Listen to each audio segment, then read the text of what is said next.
Hi, hello, and welcome to Satish Manjida.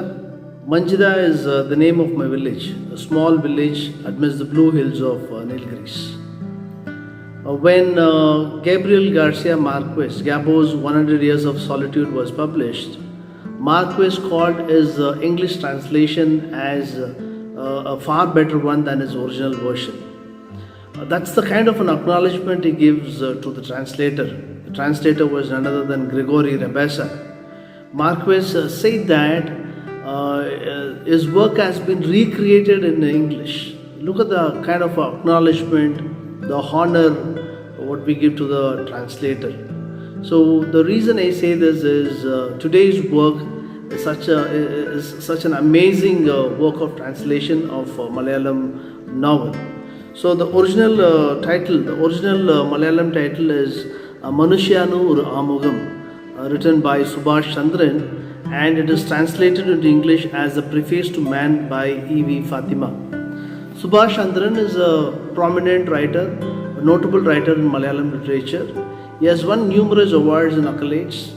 In fact, he writes short stories, poems, and novels. And his debut short story has won Kerala Sahitya Academy Award.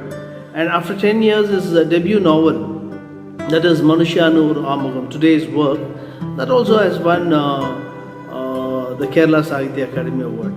An important writer in Malayalam literature. And coming to the translation of Manushanu Or Amugam, that is a preface to man, the reason I call it as an amazing translation. Before that, the question. If you want to appreciate a translation, it is mandatory to know the original language. So if you ask me a question, no. Because I don't read Malayalam, I don't know Malayalam. But then in spite of that, I call it as a wonderful work of translation. The reason is, as and when you read the work, you don't feel that you are reading a translated work. It's almost like an original work. This never happens with many of the translated works. And second thing is, certain words and sentences are framed in such a way that you want to just stop there, enjoy those sentence, enjoy those paragraphs, be there for a while, and you don't feel like turning the pages. It's like small kids handed with their favorite dish, and they don't want to eat and finish it, because once they eat, the dish gets complete and finished, and there's nothing more.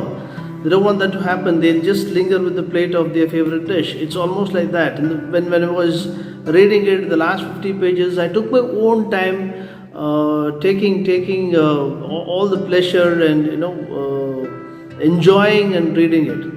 So coming to the plot, the story, the plot commences with our protagonist, I would say, dying an involuntary death at the age of 54. His name is Jitendran. Character is Jitendran, and he stays in a modern apartment. And after his death, his wife Anne Maria, she get hold of all Jitendran's love letters which he has written to his wife. At the same time, there is an unfinished novel which is written by Jitendran. So this unfinished novel and the love letters, what Jitendran has written, makes the entire book. So the letters is not there in a trunk. She would have retrieved all the letter from the gutters. How Kerala and the rains are. So she would have retrieved 40 such letters. Okay, and this book is divided into 4 chapters: Dharma, Artha, Kama, and Moksha. And for all the 4 chapters, all the 4 parts, you have 10 chapters each, making it 40.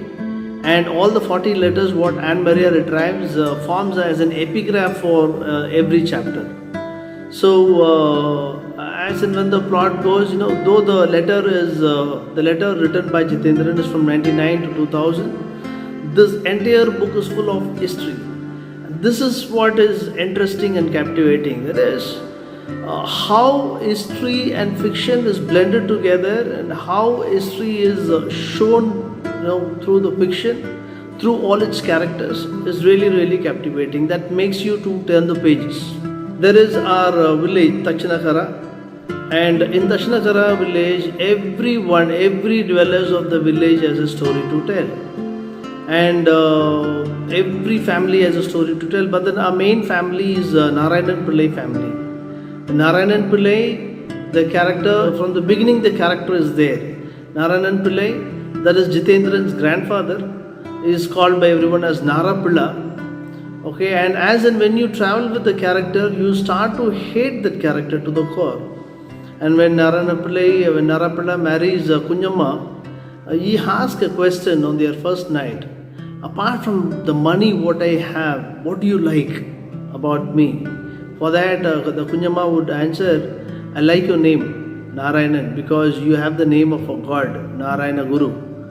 So that answer, makes him shiver, and he doesn't like Narayanan Guru or any god man for that matter. Why?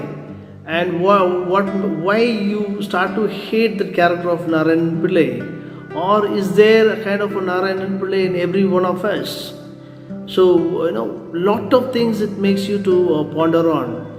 And as in the first part of the book, there is again the story of Jitendran's great grandfather Ayyapilla, who was executed by the king of Travancore. The way he executed is, he'll be hanged in a metal cage, and he will be hanging there inside the metal cage, taking the punishment, and he will be alive for almost 27 days. So all the people surrounding, they'll come to witness the death. So even when they come to witness, the people they don't join together and stand. The first circle is all the top the people of the upper caste, and then the people of the lower caste. So casteism is spoken in depth here. And in fact, the main family, Narayanan Pillai family, is family belonging to the Nayar community. And when I say history, it is not just bringing history here and there. A complete history is brought, and you can see the progression happening with advent of the radio, the television coming in, the newspaper coming in. The gradual progression. In fact, in our character Jitendran, when he dies in an apartment, that place is where he would have been played cricket when he was a small kid. So you can see a lot of transformation. And you can see how we break our traditions, like Narayanan Pillai family will be one family, and as and when the story goes, it is splitted. The entire compound is broken, and everyone builds their own house, and there is compound walls all around, and you see the progression which is happening. And no need to tell about the politics. And in fact, two son-in-laws of Narapilla are followers of communist, and the communist and you have the eminent personalities here and there in the novel. Mahatma Gandhi, who comes to meet Narayana Guru, and how the villagers of Tachinakara sees that, and every character stays in you. I don't know how the original work is, but then I completely enjoyed the translation, because the way the story is narrated from the character's point of view is so amazing. And I still remember Kunti, that is Jitendran's aunt, and with the elephant's leg, and she has a story to narrate. And all the female characters, from Kunjamma to Chinnamma. Chinnamma is the first in the village who undergoes a cesarean, gives birth in the hospital, to be precise. And there is one character called as Murungati Leela, okay, and her adventure and deep diving into the backwaters, and everything stays with you. Say there is a shop, a push-up shop, a tea shop where people come and talk, and all the gossips and all the political talk happens there. And it's like, you're also an invisible character in the plot, and you witness whatever is happening there. And what happens to Narapilla at the end?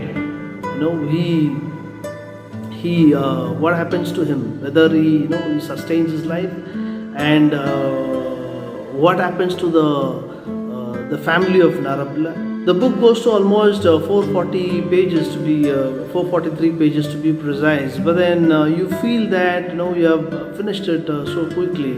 Things got over very quickly. And if you see the first, the book commences. The book commences with a sentence which goes like this: "Man is the only creature that perishes before attaining full growth." Man is the only creature that perishes before attaining full growth. And towards the end, there is a chapter how Anne Maria and Jitendran meet. They both study in the same college, and they meet in an empty classroom. And in the empty classroom, all the students would have gone for the chemistry practical lab. And in the blackboard, there is a sentence written: "Man is the only creature in the world who perishes before attaining full growth." And they both look at the sentence which is written on the board, and they want to search the meaning for it. And after 2 years, they meet again and they fall in love.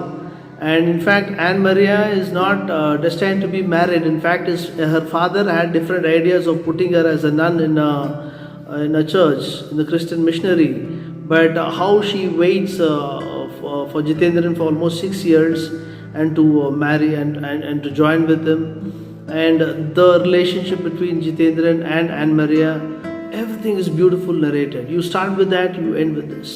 So altogether, I would call this work, though there are many characters in the novel, I would like to say this, from the beginning to the end, so much of characters are there in this novel. I would say, for me, Anne Maria character stays with me. It's something very close to me. As a whole, I call this as a must-read one, a preface to men, a must-read one, and a translation to be celebrated.